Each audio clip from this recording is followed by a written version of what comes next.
welcome to The Drawing Life. I'm your host Ian, and here on this channel I make art, discuss art, review products, give writing lessons, and more. Before we begin, I'd just like to invite you to click that subscribe button so you don't miss any future videos that will come every Monday and Thursday. Let's get started. In this video, we're going to be paying tribute to a really great artist and children's book illustrator, Quentin Blake. I encourage you to follow him on Twitter. I will leave the link below for you to check it out. He is a children's book illustrator known pretty much for the work he did for the late Roald Dahl, who wrote many children's books, and Quentin illustrated most of them. Now, the reason why I picked Quentin Blake over Leonardo da Vinci or the great Bob Ross is because I have never done a tribute to an artist, you know, where I follow their style and make an art piece that looks like they did it. So I want to sort of start off easy. Quentin has a really weird but very interesting style, a very messy, scribbleish style, but he manages to make it look cool. Now the question is, can I make something that looks good but scribbly and is Quentin Blake's style? Let's find out. So I started off basically with a practice run by doing some practice illustrations from Roald Dahl's books that Quentin Blake illustrated. This one is from George's Marvelous Medicine, and this one over here is from Fantastic Mr. Fox. It's Mr. Fox.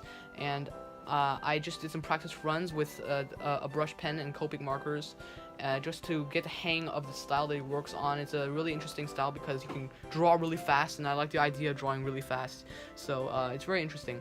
Then I moved on to the actual drawing, and I didn't put any pencil underneath like I did for the practice runs, but I did use a different brush pen. This is a Pentel Brush Pen before I used another brand of brush pen. I took this one from Willy Wonka, from Charlie and the Chocolate Factory. This is a picture of Willy Wonka shaking Charlie's hand vigorously. And I moved on to the coloring with markers. I use both Copic and Prismacolor markers, and I just use that to touch up the drawing, add a little bit of color, and just really loving the idea of drawing really fast because it's just such a scribbly style, and I really had a lot of fun working on this drawing. So yeah, that's how I completed this one.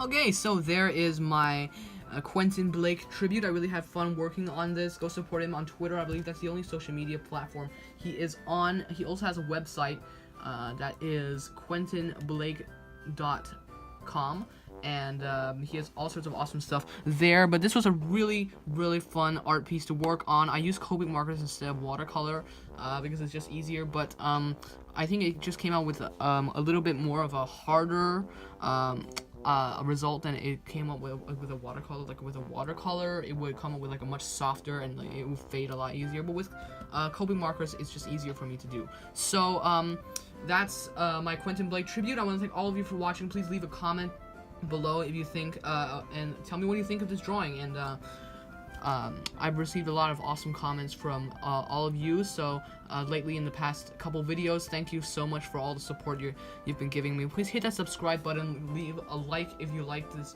video, and until my next video, we'll see you next time on The Drawing Life.